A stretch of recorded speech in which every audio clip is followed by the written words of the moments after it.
I wanted to show you three different ways of solving a rational equation here. Rational equation just means that we have fractions and we have our equal sign.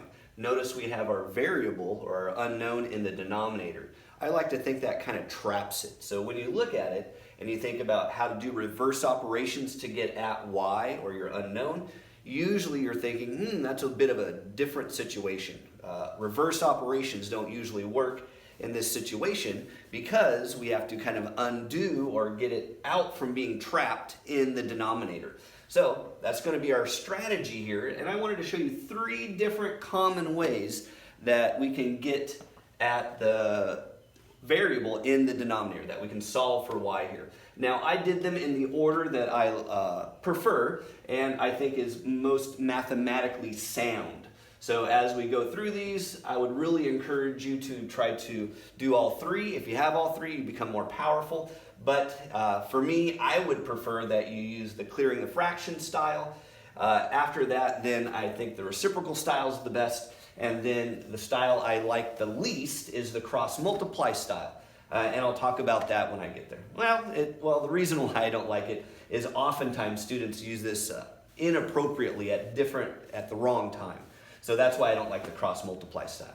All the rest of the styles work pretty smoothly, almost given any situation. And so that's what I like to show is any of the styles will work, but use the ones that are more mathematically sound, that transfer to other types of problems and other situations. Okay, so we're going to clear fractions style here. So just recognize that we have denominators. If these were numbers on the bottom, I like to think of it like if I were adding or subtracting the fractions. We want to multiply by the common denominator. That's our strategy here, is we want to multiply both sides by the common denominator. I don't like doing my math on the original problem, always rewrite it. So I think of it like I'm adding these together. What's the common denominator? Well, if there are numbers, we can go ahead and just use the least common multiple. But since they are dealing with letters here, usually when we have letters, we just multiply them together. And as you remember, if you're finding common denominator and you're not sure what it is, you just multiply the two numbers together to make factors, and you get a product. So if I multiply 11 and y, those are the denominators I'm looking at, it's 11y. Now when you do this, before I even write it, mentally it's nice if you can kind of imagine multiplying each side by the common denominator. The whole point of it is the denominator will go into it and thus cancel out or reduce out. So we multiply both sides by 11y. Multiply both sides by 11y. Now, like I said, they reduce out. So there's a y on top, a y on bottom. Those reduce. There's 11 on bottom, 11 on top. Those reduce. Now, the whole point of it, and that's why it's called clearing fractions, is that the fractions are now gone. That's why this is the best method, so that when you have a long string of equations and things that you're trying to simplify out, you can clear the fractions. This is only true for the equal sign, so you have to kind of remember all of these methods are only true for the equal sign. Okay, because you have to do it to both sides. So I went ahead and I've cleared the fractions now. What do we have left on top? We have the 3 times y. 3 times y equals, what do we have on the top here? 11 times 6, 66. Then we go ahead and use our normal reverse operations to solve for y in this case. So I'll divide by what keeps y from being by itself, multiply by 3. The opposite of multiply by 3 is to divide by 3, do that to both sides. And we have y equals 22. Okay, and then if we wanted to kind of go back in and just check it out, if I plugged in 22 for y, I would reduce down and that would give me 3 over 11, so that does check out. So this is the best method, clearing the fractions. Next is the reciprocal style. So think of it as your y is trapped in the bottom. So the reciprocal style is you flip both sides. What you do to one side, you have to do to the other side. So we're doing a reciprocal or a flipping of both sides. And hopefully this one is the one that I kind of like a lot too, because it's a little bit easier to imagine that if we want to get y out of the bottom, then we just flip them. So if I flip both sides, flip, or reciprocal, that gives me 11 over 3 equals What you do to one side, you have to do the other. You flip the other side, you get y over 6. Okay, so we're trying to simplify now. What's the opposite? And we're trying to get y by itself. What's the opposite of divide by 6? Multiply by 6. Do that to both sides. So I'm going to multiply by 6 here. And if we wanted to, we can also apply the clear the fraction style here, but the whole way this is set up, it's a lot easier just to attack it by isolating our y. Okay, so the 6 and the 6 reduce out. That's the whole point of multiplying by 6. We get y equals, and there's a couple different ways that you can do this. I'm going to go ahead and do it the easiest way. A number times a fraction multiplies to the top. You can think about it as over 1 multiplies straight across. Either way, I'm going to get 66 over 3, and 3 goes into 66 22 times. And we've already checked that out. Got it.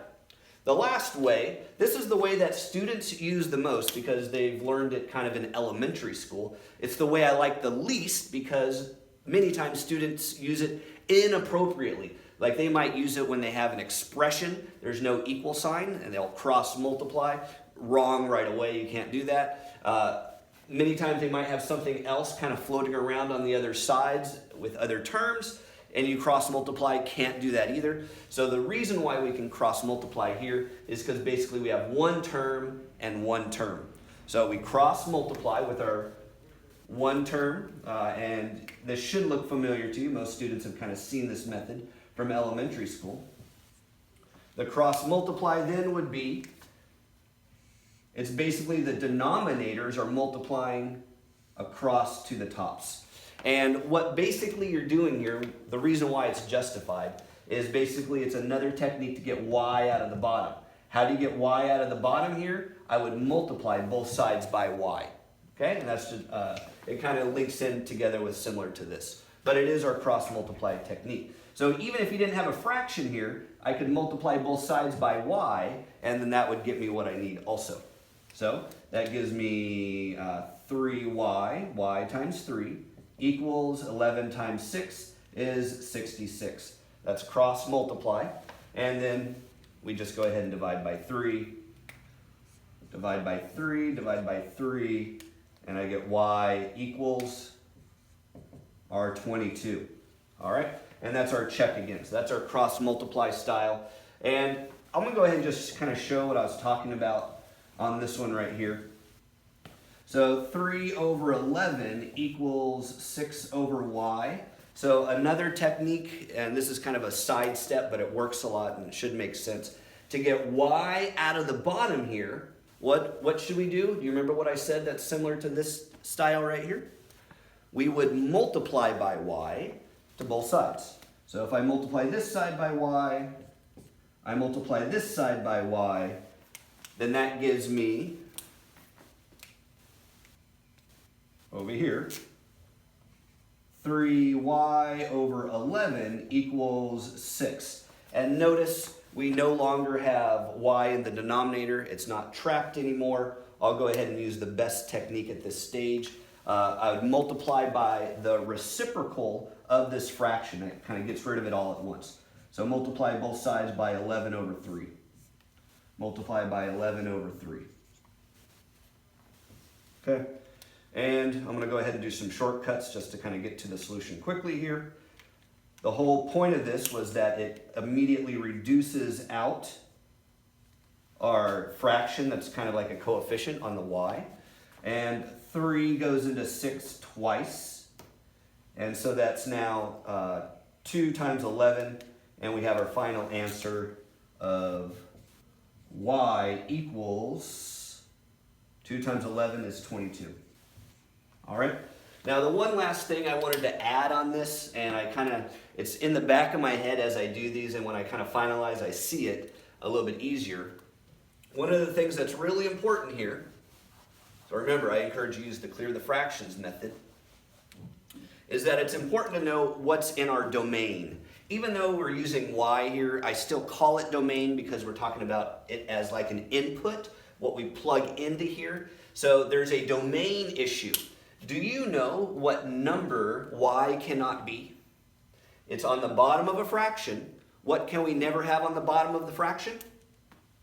So in this case, it's important to remember that y cannot equal 0. So if y is 0, we have an issue right here. We can never have 0 on the bottom of a fraction. So it's just kind of important to remember that y cannot equal 0 on this. Whenever you're doing rational equations, we want to remember that 0 can never be on the bottom of our fraction.